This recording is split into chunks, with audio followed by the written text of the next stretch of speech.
We have Kitty Lun, who is the CEO of Low China, long expertise in China about marketing and advertising. We have Kevin Lee from Youthology, who is an expert in youth and what the great trends are there. Stephen Goh, who is the co-founder of MiG33, which is one of the world's largest mobile social networks in the world. And I think one of the themes that you'll see here is a lot of these phenomena happening in Asia and China are not happening elsewhere. This is not a world determined by Facebook, Google, please sit down, and the big players. And then finally, Duncan Clark, who is the co-founder of BDA China and an expert on China and mobile.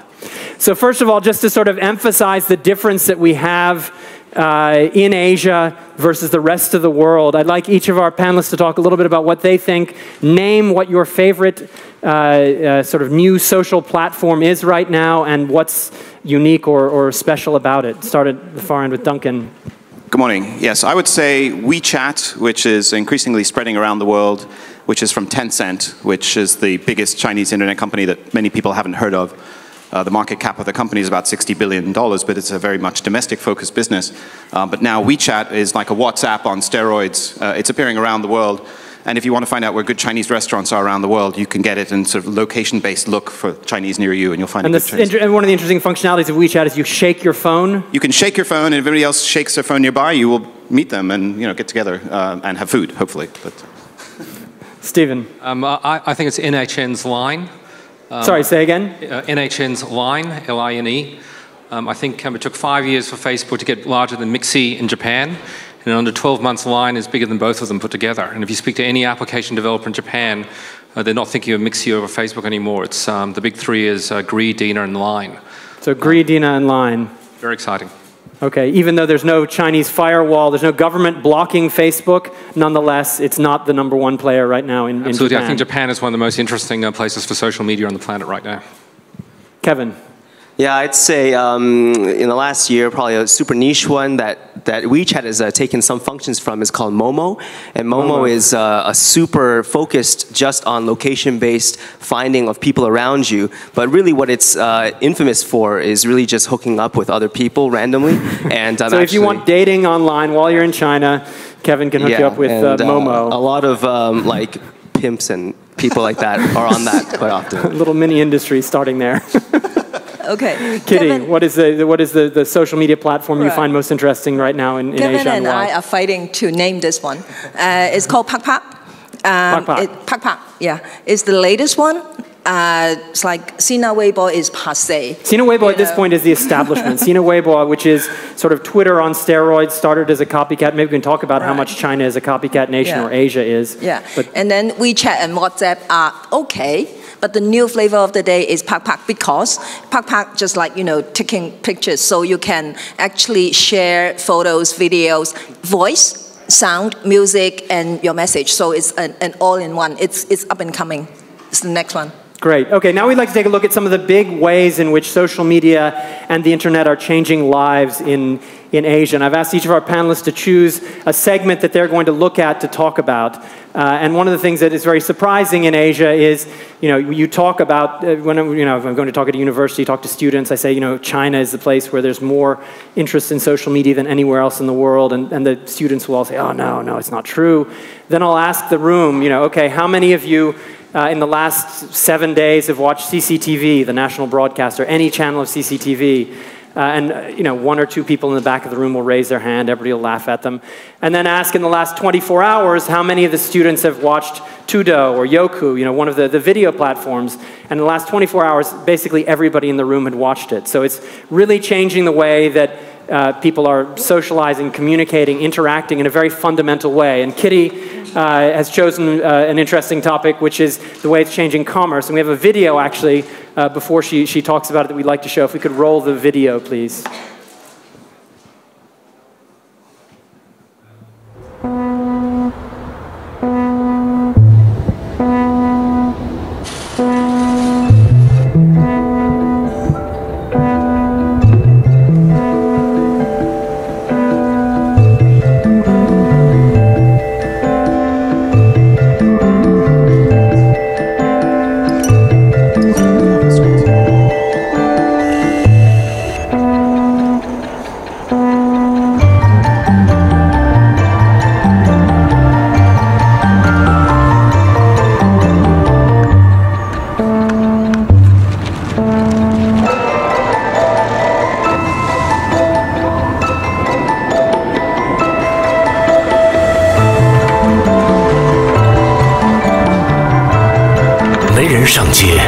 定没人逛街。3万个热门品牌汇聚一网，淘宝商城全新开幕。So empty scenes of Shanghai, what's happening? Okay, what's happening is the significance of 1.91 trillion RMB in one day. How much euros is that? Well, 0.19 euros. 0.19 trillion euros. 900 billion euros. Yeah, 190 billion euros. 190 one day, single day cash transaction on Tmall. On an invented holiday of Singles Day. It was, November 11th. The year was 2012. This commercial was the first branding commercial that we at Low China made for Taobao at that time, 2 years ago. And then on November 11th, 2012, 2 years on, the CEO of Taobao was actually saying that, what we predicted 2 years ago was actually happening, because on that day, 300 million people went online to shop and made a record-breaking day during that day. Which was larger than the US Cyber Monday. Yes. Significantly larger. Yeah, it's actually bigger than any big door department store or supermarket annual sales. So that is the significance. I think the whole thing that I'm talking about here is China is big, and e-commerce is picking up, is really fast. I go to my office every day and there are boxes for the ladies in the agency of their online shopping. And online payment is big. Alipay, which is also our client, is the world's biggest online payment platform, much bigger than PayPal already. So all these things are happening in China. They are taking off. They are picking up. Chinese consumers are very good because they are very obedient. You tell them what to do, they do it. And now they are shopping online. Thank you. And you better be an obedient audience. Kevin, what is the theme you'd like to pick and talk about here? Yeah, I think, oftentimes in social media we talk a lot about user experience and we talk about the technology, which of course is well and true, but I think one thing that we often overlook and we need to understand is really being sophisticated and understanding the role that different social media play in a person's life. And as young people in China, you can imagine if there's over 500 million users online and over 90% of them are on social media and over 75% of those are young people under 30, you can understand that youth are a huge part of the driving force of social media in China. But the biggest issue with youth in China is that they're really the first, post-80s and post-90s, the first generation that have been asking, who am I? They're really going through this whole youth identity thing that a lot of us take for granted in our own home lives, our own experiences. But in China, this is the first time this is happening. So social media in China is much more than just user experience. It's much more about how youth are choosing different social media to help explore this identity issue that they're constructing right now. So that's one of the biggest issues. Yeah, and it's in a world also where there's not this competition between a traditional media or other sources of information. Why do people go to Youku and Tudo? Because CCTV is stultifyingly dull because it's government controlled. Stephen, what is your theme? Maybe broadening it out from just China into Asia. Yeah.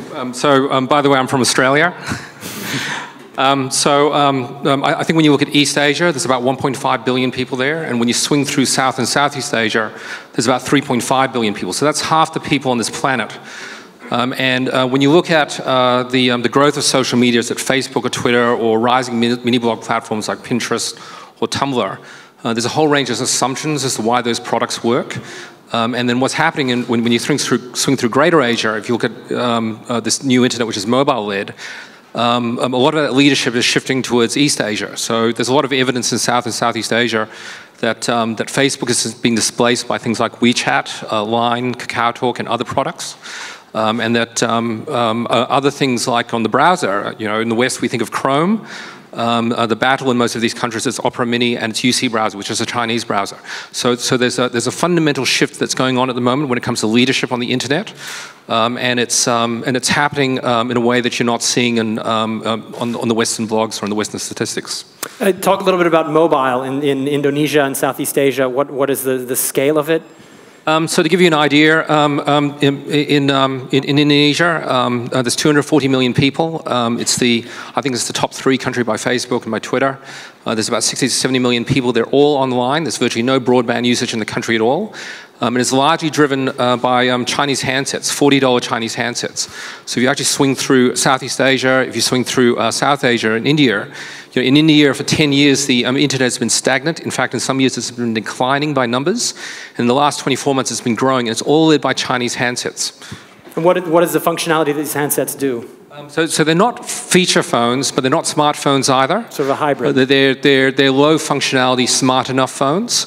There's about, so there's some talk about how, yes, there's now 1 billion Android phones. After 4 years, there's 1 billion Android phones out there.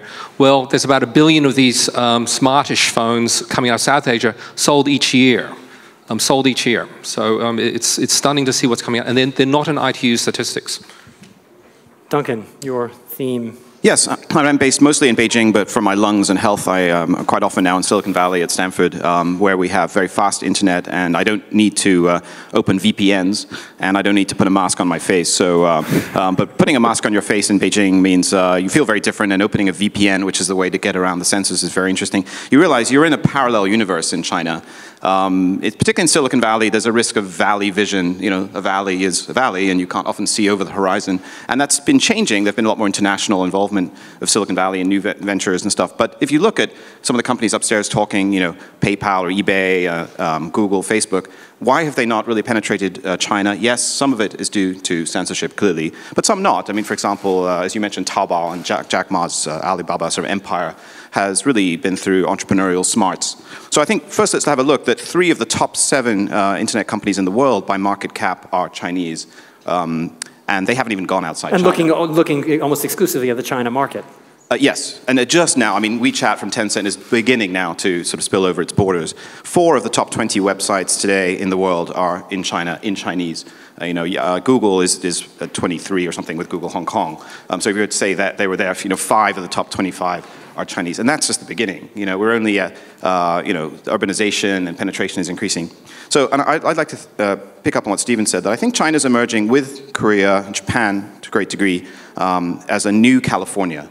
The source of growth and innovation and trends. I mean, the way Chinese use online shopping or Taobao or WeChat is beginning to have an influence on the global market. And I'd like to use General Motors as an example. GM, as you know, was saved by China as a company, and now you start to see models of cars debuted first in the in China, that then come to the US. Longer wheelbase cars, because even if you buy a mid-range car, you'll have a driver in China. And you'll see Jade features showing up in cars being released in Detroit. So it's very strange. So the Chinese consumer is really moving into the forefront, as it used to be the California trend that's set for the US, for the world. It's a coexistence. It is not displacing California, but increasingly we have to look at 2 parallel universes, and how they actually connect is very interesting. Okay, these parallel universes, is China a copycat nation? Does every social media site get then copied in China, and we're just seeing a weaker version of the global sites? Yes, but it's not just that. I mean, and I think people make the mistake of innovation being this eureka moment where something radically new. A lot of innovation is tweaking, is enhancing. Okay, but it starts with, with RenRen, when they started for a long time on their homepage, it was a pixel-for-pixel copy of Facebook, to the point where on the bottom of the front page it said a Mark Zuckerberg production. For a long time. I would like to say that guilt is a Judeo-Christian concept, and in China, shame is much more effective than guilt, which is like, it's not that you would be embarrassed, you wouldn't say to your child, you shouldn't have cheated, it's terrible, you should be like, you shouldn't have cheated, what are the Wangs next door going to say? So shame is how you sort of enforce things in China. But you're right, there's a lot of copying, but it's not just that. It would be wrong to say, oh, it's just censorship and copying, let's write China off. They'll buy your company in 5 years if you're not careful. What is the level of innovation that they bring into these platforms, Kitty? For example, RenRen or Sina Weibo, they're not copies of Facebook as they stand anymore, are they? I think they're hybrids. I think what China is really good at is taking the best from everyone. Like, for example, Sina Weibo is actually a hybrid of Facebook and Twitter. And being able to write 140 words for every tweet. Yeah, because every character is a word, of course, in Chinese. So 140 character tweet is actually a mini blog post in Chinese. Yeah, and yes, it's a mini blog. You can actually write a mini novel with 140 words. So it's actually very, very rich in terms of. We did a comparison once with Dell when they do a tweet in English. It's all about, hey, buy server now on sale in English. In Chinese, the Chinese version of it is all, yeah, it's really nice weather out there today. We have some servers on sale. If anyone would like to buy some, come over and visit our site. It changes the whole nature of it. And that's less than 140 words. Yeah. So, you can actually have very, very rich communication. And I guess people go online to connect with people. And actually that sort of emotion, that sort of exchange, that sort of connection actually glue people together. So I think the power of all these social media is actually we add another level of the human relationship in this ecosystem. Kevin, are the people in China, Duncan spoke a little bit about the censorship issue, which we should talk about further as well. And sorry. Be quiet. And by the way, I want to open this very much up to questions from the audience so that you all have a chance to ask your questions and hear which direction you want to go. But in terms of China, there's blockages on the internet. Is everybody, the youth of China, which you spend your time studying, are they all saying, oh, I can't wait to get on the real internet, I've got to get Facebook? If Facebook entered today, how would they do in China? Yeah, well, Facebook is, if they were on today, I don't think that you'd see like a super rocket, going up. I mean, they're not waiting desperately for Facebook, actually. The main innovations are already happening. And they're not even happening on web, they're all happening on mobile. And most people, they have a web page, but everyone's still on the mobile doing most of their social on mobile. And one of the major things is like, the innovations is not just about how much text you can cram into one thing. They're not even on text anymore. They're on like Papa, they're on audio, they're on visual, they're on photo. And that's where all the major social innovations are coming from, this big mashup. And so what happens is that because we have all these new capabilities, young people are creating immense new languages for themselves. In a place where they didn't have control before and they didn't have space to have voice, all of a sudden they have space to have voice, and all of a sudden they're creating their own languages, and it's so complex. And so when we talk about things like censorship, it's really hard for government to censor something when young people are using visual language that is completely rooted in their own local context that the government would never understand. So you'll often see like made-up words, or you'll often see like weird cartoon characters that nobody else will understand. Talk about some of the imageries that they've used in the past to really, evade the censorship. Yeah, I mean, a really popular one that was out like 3 years ago was something called Talima, right? Which is the llama, and so it's this Argentinian llama, but in Chinese Talima. Excuse my language, it's transliteration, and the words are different characters, but when you speak it out, it actually just means F your mother. And so they just started putting the llama everywhere because they just want to say F your mother, because that sentence is censored in China, but they just start using the llama to emote that thing, and they're basically effing the government. The other one is naked push-ups. Naked push-ups. The naked guy doing push-ups, which is all about the Tom, what sites are you on? Let's not talk about my weekend activities. The interesting thing, who shot in all those famous landmarks. Yes. Yeah. But the interesting thing is that the language, the visual language that young people are creating is evolving literally every day. And it's being blasted so fast, the government just can't catch up. It's evolving continually. By the time the government realized what happened, it already passé. They moved on to the next one. That's right. I really like some of the activists or their fans. When they talk about this kind of thing, they're so inventive. For example, 犯罪, drunken by rice. Okay, well actually that is committing a crime. So all these are things that. When the government is pushing down, you always have something to counteract to that. So I think it's very, very innovative. Talking about innovation, I think the general public is more innovative than the government. I think it's fair to say that China has an analog government but a digital people. That's, you could say, about many countries.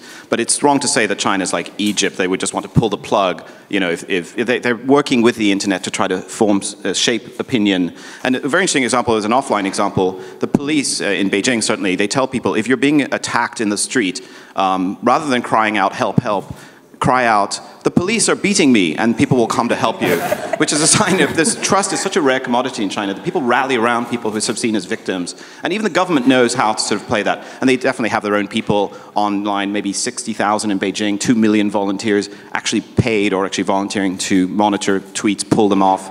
So it's not pulling the plug, but they're really trying to engage in social media. Actually, members of our panels have had tweets deleted. Yes, it's a... It was a harmless tweet. It was so harmless. We're not going to tell you who. We don't know her.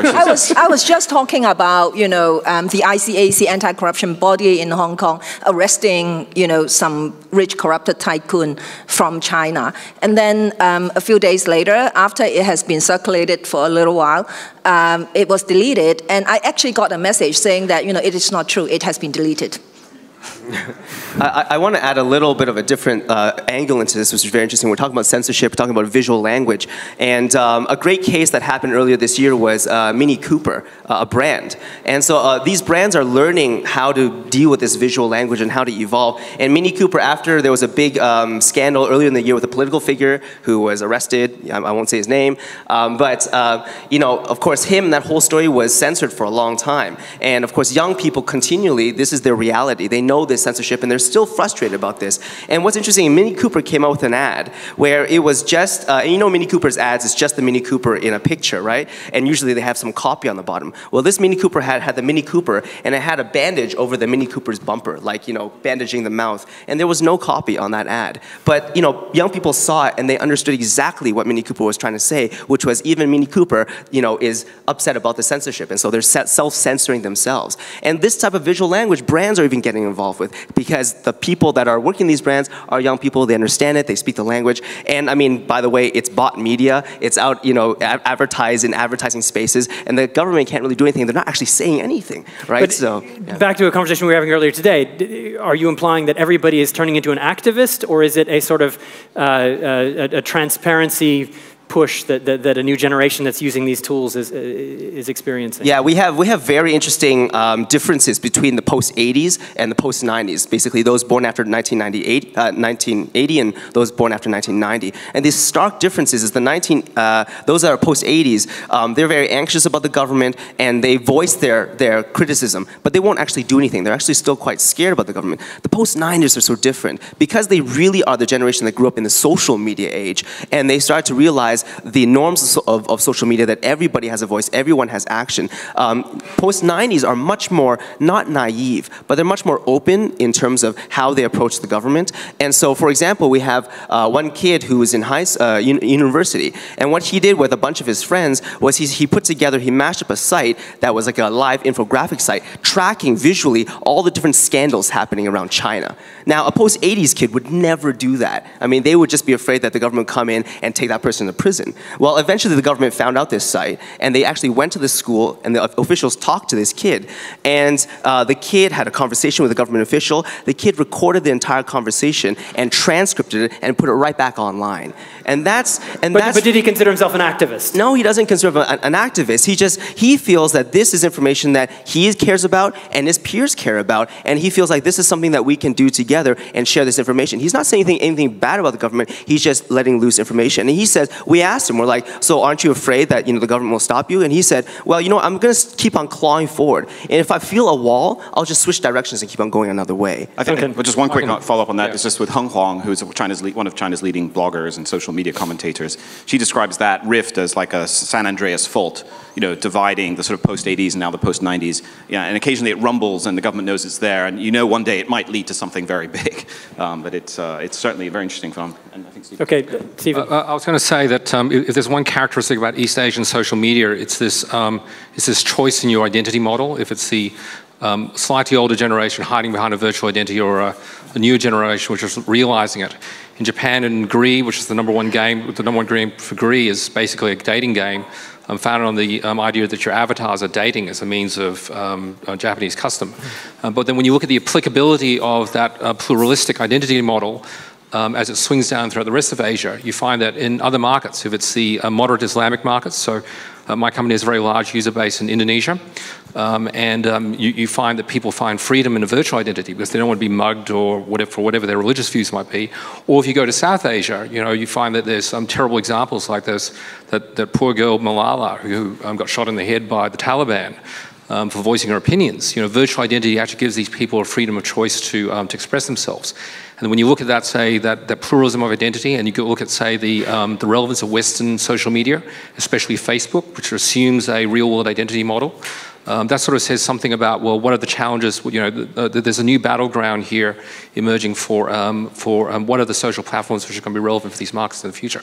Once again, this is half the planet. This is China, North Asia. But do you see that evolving, that role, the real-world model, real-world identity model in Southeast Asia? Is it becoming more open? In some parts of Southeast Asia where they're westernized, and I'm talking about the Judeo-Christian religions having an influence, but in Islamic markets, I mean, they're struggling to come into the 21st century, and if it's dropping out of the upper castes into to the middle, lower castes in India, or if it's the Islamic markets, the issues are the same. And those things aren't going to change as quickly as, say, the Chinese society has changed. Chinese society is evolving at just an incredible pace. Some of these countries, the caste system has been around for 5,000 years. There's a good chance it's going to be around at least for another few hundred. So Stephen, we've heard quite a bit about why it is that these platforms are doing well in China. Let's talk about, not from the user end of things, but you're an entrepreneur, founded your own social media platform. What is the challenge that Facebook and Google and all these global platforms are facing in Asia? And how well are they succeeding, or where could they improve what they're doing? I think there's a couple of issues here in regards to Facebook and Google's numbers. And part of it is Facebook is born out of a desktop experience, and it's carried part by mobile because of the low-cost Chinese handsets into those markets, which implicitly tends to be a thin user experience. So when you're swinging through Indonesia and you look at Facebook's numbers and you actually do polls on the ground, you find that basically actual reach and engagement is lighter than people think. And then there's issues in regards to monetization. Many of these, the westernized social media platforms are based on a collection of data about you that may become valuable to advertisers. When you swing to the North Asian models, there's this pluralism of monetization models where you're monetizing by motion through gaming, through emoticons, virtual gifts, and other items and the like. And that, of course, has a very different implication for marketers, for people who are running agencies and the like. Okay, I'd like to ask if the audience has any questions in just a moment. First, Duncan, if you could talk a little bit about what the Asian companies, these Asian companies are doing in terms of regionalizing themselves and how that's evolved. And well, most Asian microphones ready. Oh, microphones, yeah. So most Asian companies, certainly Chinese companies, are focused on the Chinese market. No kidding. I mean, it's over $500 million and growing. And so very few have actually ventured beyond their borders. Tencent is one that I mentioned. Their app WeChat, which is available in English, both for iOS and for Android, has no spelling mistakes. What's with that? We can't even get good Chinglish anymore in China. So they're getting, they have the death of a language. Yes. Actually, if I can jump in there, Tencent has a controlling interest in DST, yes, which had 10% of Facebook. It has its investment in DST, but yeah. So no, I mean that's a exception that proves the rule. But others like Baidu, which is China's Google, effectively, partly due to censorship, partly due to other things, has tried a little bit to do some regional expansion. One area was Japan. But guess what? When on the recent controversy of those islands, which shall remain nameless, between those two countries, Baidu put, rather than the cute little Google Doodle that you have for the day of the World's Children's Day or something, they put a map of those islands on which Chinese could plant flags. And Baidu said, well, it's better they do this offline than on the streets. Yeah, right. So, I mean, there goes their Japan strategy. So I think, there's actually, also Tencent with WeChat has been involved in some controversy that if you were here to tweet like Dalai Lama, the other kind of Lama, or something else, your thing might be blocked, even if you're in Germany. Whoops, So we're seeing a glass ceiling that Chinese companies, Huawei's been to some extent victim of this as well, that they can't go international as quickly as they'd like because of the negative image of China or the missteps of the government, or some would say, the bias against them. But anyway, so China's have a unique problem. Firstly, though, they're very much domestically focused. It's a very dynamic market. It's very lucrative. Well, a lot of the entrepreneurs say that they're not interested in the global market because there's such a big market to conquer right now, and it's so wildly competitive. Back to the point about how if Mark Zuckerberg walked into Beijing today, he would face a pretty uphill battle. Yeah, what's very quaint though is to read this morning in the newspaper about the French government talking about taxing digital data to sort of help French internet companies, or in Germany we had discussions yesterday about, it's very quaint to hear about this. In China, most of the US companies have failed, partly it's due to censorship, yes, but a lot of it's just China's great entrepreneurs, and we're seeing that across the region. So I'm not saying that Europe doesn't, but the chronology is that US companies got very well established here with all the cash they had in the dot-com boom, and it was very difficult for Europeans to displace them. In Asia it was slightly later, and we had in Japan and Korea the growth of mobile came much sooner. So there's been some very interesting differences between the Asian markets and the US, for example. Okay, do we have any questions from the audience? Yes, please. We have a microphone, please, for this gentleman. Here you go. Thanks. We spoke. Is this on? Yeah. We spoke earlier about e-commerce in China. How big an issue is the risk of counterfeit goods, and what are you seeing? How people are overcoming that risk? Are there counterfeit goods in China? This is actually a very, very, very good question. In fact, I wanted to talk about it. It's a whole, matter of trust issues in China. I mean, everything is fake in China, including food, including eggs. So. Actually, it's true. The next generation of Chinese are going to be superhuman because they can survive that pollution. They can eat melamine in the children's food. They can compete against all the other Chinese that are trying to get into the top universities. And sewage oil and everything. Yeah. They've been falling lives the reason why Alibaba came up with Tmall is actually one thing to combat that. Because at the beginning, Taobao.com, which is a C2C e-commerce site, is flooded with all these cheap fake goods. So if you want to buy the real thing, I mean, you can't buy it on Taobao. So Alibaba created Tmall, which is a B2C kind of setup, so that legitimate brands are actually they rent the space just like in a shopping mall. So when you go to Tmall.com, you're actually buying the real things. So that actually helps in terms of distinguishing between the real things and the fake things. The fake things are there to stay. It's cheap. It allows a lot of people to afford the kind of thing that they want. You can actually buy 10 euro dresses online. So, it's actually a very good thing for domestic consumption. But if you want to buy real things, there are opportunities. And I think this is also an area that we spent a lot of time talking about. I think, Kelvin, with his study on the consumers, will tell us that trust is something that the consumers are very hungry of. And that's why, when a little bit of advertising here, when we worked on Alipay, which is the online payment platform, originally it was considered as a tool. It's just a payment tool, nothing more than that. But Alipay wants to create a brand for themselves. And we actually spent a lot of time looking at the communication and the insights. And we found that consumers are hungry for this kind of trust. They want to trust an organization. And Alipay actually came out and say, because they're an online payment platform, the 300 RMB that you trust to them to pay to the vendor is actually a big risk on your own part. It's cash. So we have created a whole branding campaign based on, hey, Chinese people still are very responsible. We are still very trustworthy. And actually translating that concept into the brand's core value, and is actually one of the most trusted brands in China. So I think this topic of trust is actually very hot, and it's on the lips of a lot of people. Many people can overcome it because if you are an honest, socially responsible brand, you can actually come out and say it. But if you are creating like fake goods, if your milk powder has got melamine, if it's poisonous, then people just leave you, and they probably go and the backlash will be very quick. Yeah, they back out very quickly. Yeah, I want to add 2 points to this whole thing about e-commerce and consumption. Fake goods have a big role to play with Chinese youth. There's a reason why you see Chinese youth every day changing their look. One day they're rocker, one day they're emo, one day they're something else.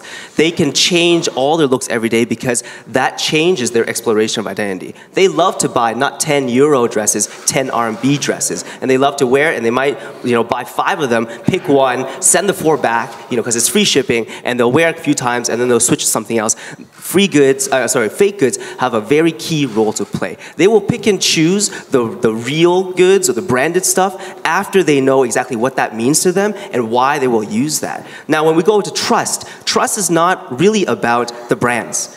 Trust is about the people selling it to them online. So one of the amazing things that we see is young girls talking like in their late teens, early 20s. Every young girl sells on Taobao. Everybody, right? Everyone is a seller. No, not just a buyer. Everyone is a seller. And the key influencers, the key people with trust is not the brands that the girls are selling, it's the girls themselves. They have hundreds of thousands of followers, and every time they say, hey, this is a new look, everyone will go buy that and try that because the trust is from the key influencers. And all girls, as a personal expression, it's not about making money per se, because most of them actually are really wealthy. Most of them, it's not about making money, it's just about, this is who I am, everybody recognizes me as this type of influencer, and this is part of my expression. I know these types of fashions, I explore this type of thing. Okay, any other questions from the audience? Quickly. Yes, question here. Can you give us a brief update on mobile advertising in China? How is it accepted? Where do you see it going? Duncan, maybe mobile? Still very niche, and Baidu, which is a leading player in online advertising and because of search, is struggling, frankly, to like a lot of desktop-based legacy companies to make this happen. Chinese consumers are less resistant to stuff happening on their screens, though. If you open a Chinese website today, you'll be, you put on your sunglasses, there's all kinds of stuff going on. So on mobile, I think there may be more permissiveness towards that sort of stuff, but it's still work in progress. Yeah, so it's early days. The numbers are very small. Stephen? I was going to say that when you look at larger Asia, mobile advertising is extremely weak. And classical models of thinking about advertising on mobile, they fundamentally don't work. And they can't provide a business case for the advertisers. Having said that, many of the companies are actually monetizing by emotion. So if you look at Gree as an example, Gree is a user on Gree monetizes 40 times better than a user on Facebook. That's 40 times. And it's all based on emotions, virtual gifts, and the like. And if you actually then find a different alignment as an advertiser to those virtual gifts, there's likely to be an answer in there somewhere. Okay, excellent. I think that's about all we have time for, so I'd like to have a round of applause, please, for our fantastic panel.